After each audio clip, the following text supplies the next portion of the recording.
Carlos, un saludo a toda la teleaudiencia de La Lupa. Aquí el clima está un poco elevada la temperatura en realidad porque estamos siguiendo Buen todo día, el Carlos. Un debate, saludo a toda la escuchando a todas teleaudiencia las de La partes Lupa. y Aquí el efectivamente clima estamos en está un compañía de los poco tres elevada la fiscales. A mi temperatura. lado está el fiscal Nelson Ruiz, al lado está la fiscal Liliana Alcaraz y al lado suyo está el fiscal Leonardi Guerrero. Ellos están escuchando, siguieron todo el debate, recalcamos, les saludamos, buen día fiscal. Antes que nada ya hay una sentencia, ¿están satisfechos con la sentencia?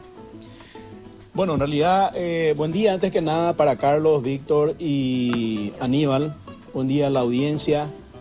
Yo creo que una opinión acabada acerca de la sentencia vamos a tener una vez que tengamos la lectura íntegra de la misma y todo lo que haga a los argumentos, los fundamentos propiamente sobre los cuales ha basado el tribunal su decisión.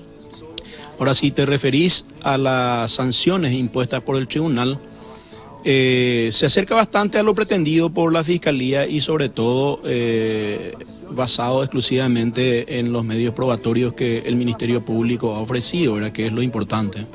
Precisamente sobre las pruebas, o sea, las pruebas, estamos escuchando la crítica de un sector de que se realizó una sentencia sin pruebas contundentes. ¿Cuál es la respuesta? Sí, estuvimos siguiendo realmente algunas informaciones por distintos medios de prensa y algunas opiniones personales de personas absolutamente ajenas al proceso y que no han seguido en realidad el proceso y todo lo que tiene que ver con el contenido de las pruebas que han sido desarrolladas en el juicio. Pero en abono de lo que estoy diciendo, quiero señalar de que ha habido un cúmulo impresionante de elementos probatorios, llámese testimoniales, documentales, instrumentales, pruebas fílmicas, periciales, etcétera.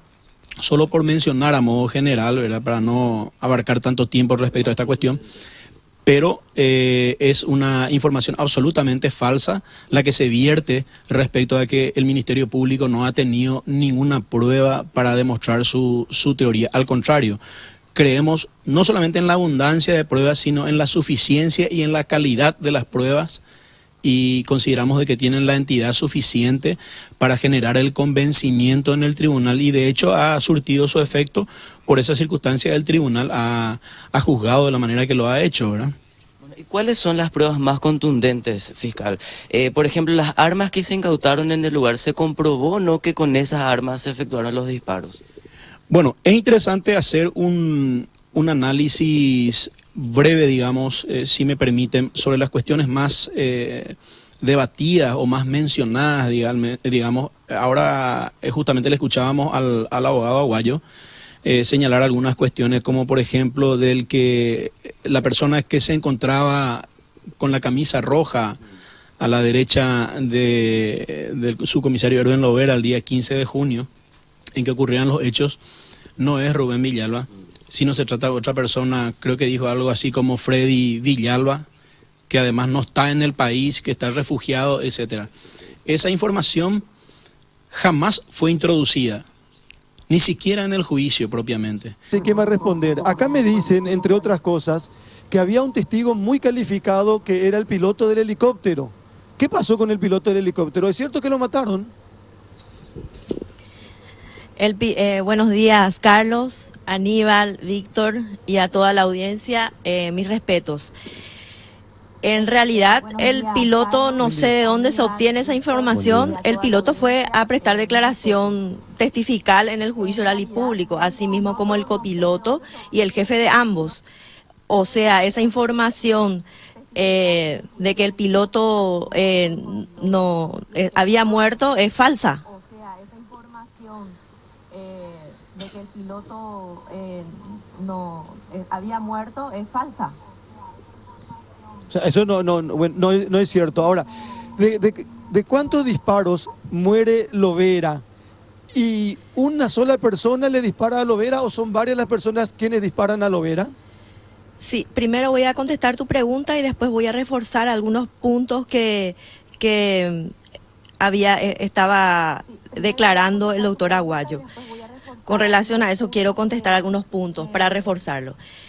El Ministerio Público sostuvo en su alegato final que uno de los disparos realizados el subcomisario Lovera falleció a causa de 3 disparos que le produjeron 10 heridas.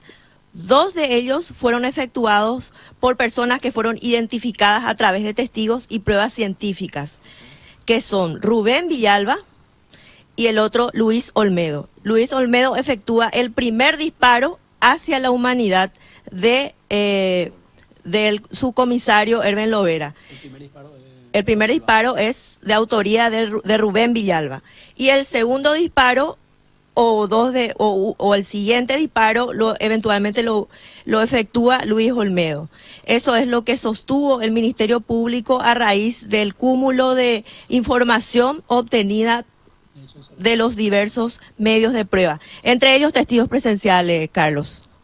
Información obtenida de los diversos medios de prueba, entre ellos testigos presenciales, Carlos. Dice el doctor Aguayo, sostiene que una sola escopeta fue percutida. Eso es lo que se pudo probar. Emitió una chispa o algo así. Y que hay 80 heridos y que cada herido tiene como mínimo 2 heridas de bala, que son 160 disparos más o menos, y que jamás pudo haber salido de una sola arma esa cantidad de disparos. Ustedes sostienen que los campesinos estaban armados, todos o muchos, que esto fue una emboscada preparada y que más de una escopeta fue disparada por los campesinos hacia los policías. El fiscal Leonardi Guerrero va a responder la pregunta, Víctor. Víctor, respondo lo siguiente a esa cuestión planteada por el doctor Aguayo. Al momento de la incursión de la policía en el lugar, se notaba la presencia de más de 70 personas con armas. Y eso no fue solamente ese día. En todas las incursiones anteriores de la Policía Nacional, ellos cotejaron que todos los ocupantes tenían armas largas. El día del hecho, una vez que haya iniciado los disparos y la refriega policial y los tiros cruzados, digamos, ya como consecuencia de la acción primaria de ellos de disparar a Lovera, del lugar fueron incautadas como evidencia 7 armas largas. De esas 7 armas largas, solamente un arma que no funcionaba.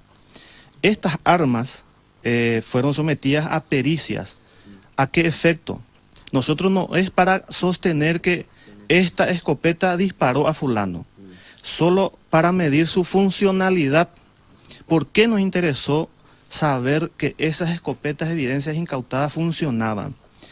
Desde un principio se tuvo la información de que Rubén Villalba fue el que le disparó a Lovera con una escopeta. Esa es una información que al Ministerio Público le tiene que interesar como tal.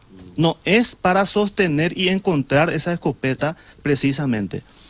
Es a los efectos de corroborar con otros medios de pruebas. Si a mí me dice un informe pericial que esa escopeta incautada funciona, significa que va a efectuar disparo. A lo que voy es, Erben Lovera, cuando tuvo la verificación corporal de las heridas, se determinó que las 3 heridas que él recibió fueron de escopeta, es decir, en el cuerpo había balines, que es componente de la bala de la escopeta. Entonces, nosotros no sostenemos que esas armas fueron disparadas en ese lugar, en ese momento, pero sí que tenía funcionalidad, ¿verdad? Por un lado, quiero aclarar al respecto en cuanto al disparo. En ese lugar hay un desnivel. A tal efecto también el Ministerio Público realizó lo que se llama un estudio planimétrico. ¿Para qué? Para determinar la posición y la trayectoria del disparo.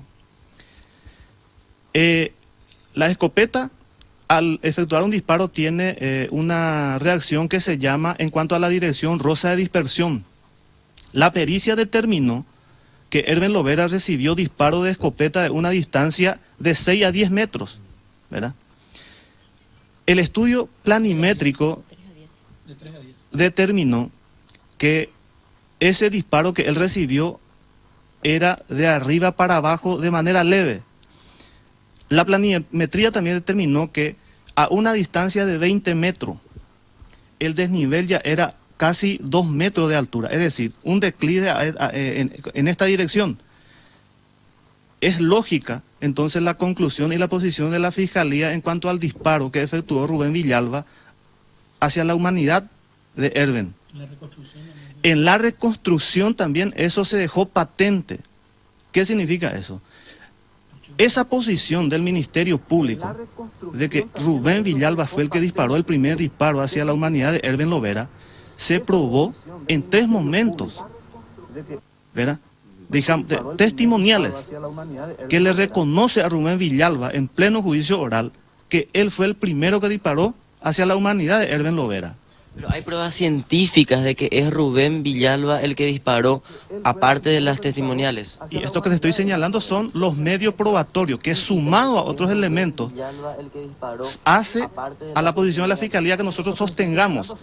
También, el mismo proceso penal establece que la declaración testifical es un medio de acceder o de obtener información en un proceso, incluso considerada como la prueba madre, ¿verdad?, en un proceso penal. Todos estos cúmulos de elementos y de informaciones que el Ministerio Público obtuvo hace a que nuestra posición sea esta que aclaramos, ¿verdad?, que Rubén Villalba efectuó el primer disparo.